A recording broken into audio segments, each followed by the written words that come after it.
இன்னைக்கு நாம ரொம்பவே முக்கியமான ஆனா கொஞ்சம் சிக்கலான ஒரு டாபிக்கை பத்தி பார்க்க போறோம். உலகத்துல எங்கெங்கயோ நடக்கிற புவிசார் அரசியல் பதற்றங்களுக்கும் நம்ம ஊர்ல இருக்க பொருளாதார யதார்த்தத்துக்கும் நடுவுல என்ன சம்பந்தம்னு பார்க்க போறோம். நேரடியா விஷயத்துக்குள்ளே போயிடலாம். நியூஸ் சேனல்ஸ்ல சோசியல் மீடியால தினம் தினம் எத்தனையோ நெகட்டிவ் செய்திகளை பார்க்கிறோம். ஆனா நிஜமாவே மேக்ரோ எக்கனாமிக் டேட்டா என்ன சொல்லுதுன்னு தெரிஞ்சுக்க வேண்டாமா? பொதுவா நம்ம எல்லாருக்கும் மனசுல இருக்க ஒரு பெரிய கேள்வி இதுதான்.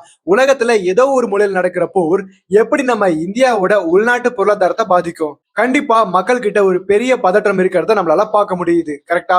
அமெரிக்காவுக்கும் ஈரானுக்கும் பிரச்சனை, இல்ல இஸ்ரேல் லெபனான் மோதல்கள், இது எல்லாமே நம்ம ஊர் எக்கானமிய மொத்தமா முடிக்கிடுமோ அப்படிங்கிற பயம் பரவலா இருக்கு. ஆனா உண்மையில இந்த பயத்துல எவ்வளவு உண்மை இருக்கு, டேட்டா என்ன சொல்லுதுன்னு பார்க்கலாம். இதை அனலைஸ் பண்றதுக்கு நம்ம ஒரு 5 முக்கியமான விஷயங்களை வரிசையா பார்க்க போறோம். ஒண்ணு, உலகளாவிய நெருக்கடிகள் விநியோக சங்கிலிகளும்.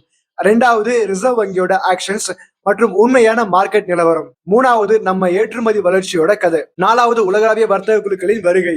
அப்புறம் கடைசியா எதிர்காலத்துக்கான ஒரு ஸ்ட்ராட்டஜிக் வழிகள். இந்த 5 பாயிண்ட்ஸ் மூலமா நம்ம மனசுல இருக்க தேவையில்லாத பயத்தையும் உண்மையான பொருளாதார டேட்டாவையும் நம்ம ரொம்பவே தெளிவா பிரிச்சு பார்க்க போறோம். முதல்ல உலகளாவிய நெருக்கடிகளும் நம்ம விநியோக சங்கிலிகளும் எப்படி நம்ம கனெக்ட் ஆயிருக்குன்னு பார்க்க போறோம். இது எந்த அளவுக்கு முக்கியம் இந்த டேட்டா நமக்கு ரொம்ப அழகா காட்டுது பாருங்க. ஸ்ட்ரெய்ட் ஆஃப் ஹார்மோஸ் அப்படிங்கிற கடல் வழிய நம்ம எந்த அளவுக்கு நம்பி இருக்கோம் தெரியுமா? நம்ம ஊருக்கு தேவையான எல்பிஜில 88%, எல்என்ஜில 55%, கச்சா எண்ணெயில 41%. இது எல்லாமே இந்த ஒரே ஒரு ரூட் வழியா தான் வருது. அதனாலதான் எங்கேயோ ஒரு புவிசார் அரசியல் பிரச்சனையால இந்த வழி அடைக்கப்பட்டுடுமோ அப்படிங்கிற பயம் வரும்போது ஆரம்பத்துல நம்ம ரூபாயோட மதிப்பு தடாலடியா சரிய ஆரம்பிச்சது. ஆனா இந்த எக்கனாமிக் பிரஷரை மொத்தமா மாத்தி போட்ட ஒரு முக்கியமான டேட்டா இதுதான். உலக சந்தையில ஒரு பேரல் கச்சா எண்ணெயோட விலை $157 அப்படிங்கிற உச்சக்கட்டத்துல இருந்து அப்படியே சரிஞ்சு $80 குறைஞ்சது. இந்த மிகப்பெரிய விலை வீழ்ச்சி நம்ம பொருளாதாரத்து மேல இருந்த ஒரு பெரிய சுமையை எப்படி அசால்ட்டா குறைச்சதுங்கிறத இது ரொம்பவே தெளிவா காட்டுது. ஒரு பக்கம் குளோபல் டென்ஷன் இருந்தாலும் இந்த மாதிரி விலை குறையும் போது நம்ம உள்நாட்டு அழுத்தம் தானாவே தெளிவாயிருது. இப்போ 2வது பகுதிக்கு வருவோம். ரிசர்வ் வங்கியோட தலையீடுகள் எப்படி இருந்துச்சு, நிஜமான மார்க்கெட் நிலவரம் என்னன்னு பார்க்கலாம். இது ஒரு கிளாசிக்கான கற்பனை வர்சஸ் உண்மை சினாரியோ. பொதுவா மக்கள் என்ன நினைக்கிறாங்க? ரூபாயோட மதிப்பு சரிஞ்சுட்டே போகுது, பொருளாதாரம் மிகப்பெரிய குழப்பத்துல இருக்குன்னா ஒரு நெகட்டிவ் பார்வை இருக்கு. ஆனா நிஜமான டேட்டா என்ன சொல்லுதுன்னா, நம்ம ரிசர்வ் வங்கி எடுத்த சரியான ரொம்பவே ஷார்ப்பான நடவடிக்கைகள் ரூபாயோட மதிப்பை ஸ்டேபிளா வச்சது மட்டும் இல்லாம அந்நிய நேரடி முதலீடுகளையும், அதாவது எஃபிஐயும் அதிகமா உள்ள கொண்டு வந்திருக்கு. நாணயம் வீழ்ச்சி அடையுதுங்கிற பயத்தை ஆர்பிஐயோட இந்த மோஸ்ட் வெற்றிடம் போயிடுச்சு அப்படிங்கறத நம்ம எந்த ஒரு சார்பு இல்லாம ரொம்பவே நியூஷலா பார்க்க முடியுது. அந்த உண்மையை நம்ம மனசுல ஆழமா பதிய வைக்கிற ஒரு நம்பர்னா அது இதுதான். 7.7% ஜிடிபி வளர்ச்சி. சுத்தி என்னமோ உலகளாவிய நெருக்கடிகள், போர்கள், டென்ஷன் நடந்துட்டு இருந்தாலும் நம்ம பொருளாதாரம் எவ்வளவு ஸ்ட்ராங்கா நின்று 7.7% வளர்ச்சியை பதிவு செஞ்சிருக்கு பாருங்க. இது வெறும் நம்பர் கிடையாது. வெளியில எவ்வளவு பெரிய புயல் அடிச்சாலும் நம்ம மார்க்கெட் அதை தாங்கி நிக்கிற திறமையை காட்டுற ஒரு அத்தாட்சி இது. மூணாவதா, இது ரொம்பவே பாசிட்டிவான விஷயம், நம்ம ஏற்றுமதி வளர்ச்சியோட கதை. கடந்த நிதியாண்டுல ஒரு பிரம்மாண்டமான மைல்கல்லை தொட்டிருக்கோம். மொத்தமா $860 பில்லியன் மதிப்பிலான ஏற்றுமதி.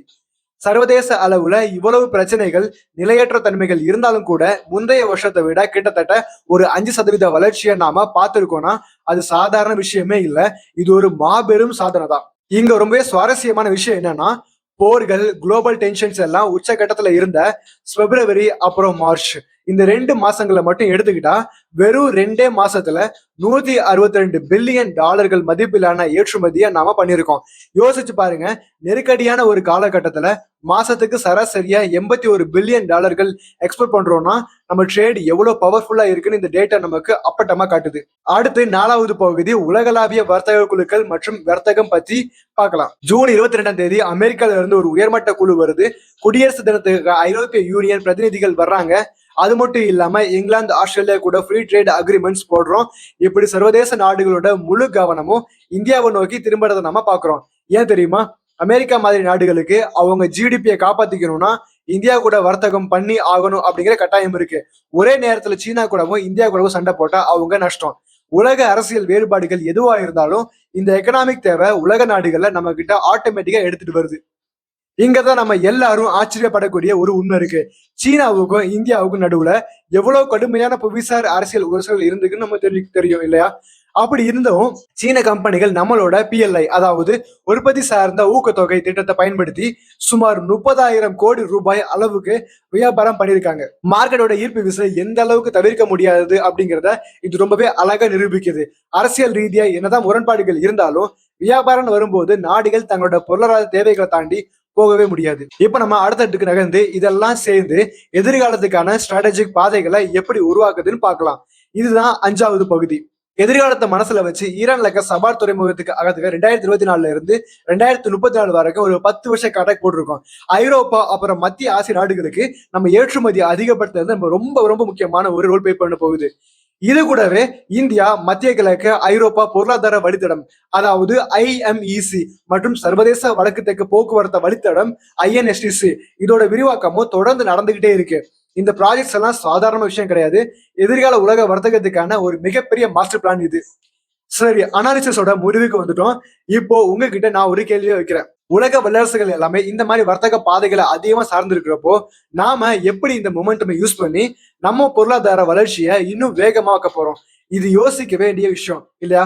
சும்மா வாட்ஸ்அப்ல வர நெகட்டிவ் செய்திகளை மட்டும் நம்பாம இந்த டேட்டா காட்டுற உண்மைகளை நம்ம கவனிச்சோம்னா இதுக்கு பின்னாடி இருக்கிற பிரம்மாண்டமான எதிர்கால தாக்கங்களை நம்ம புரிஞ்சுக்கலாம். இந்த விளக்கம் கண்டிப்பா உங்களுக்கு ஒரு புது பார்வையை கொடுத்திருக்கும் நம்புறேன். உங்களோட சிந்தனைக்கு இதை விட்டுட்டு நான் விடைபெறேன். இதே மாதிரி அடுத்த வீடியோல பார்க்கலாம்.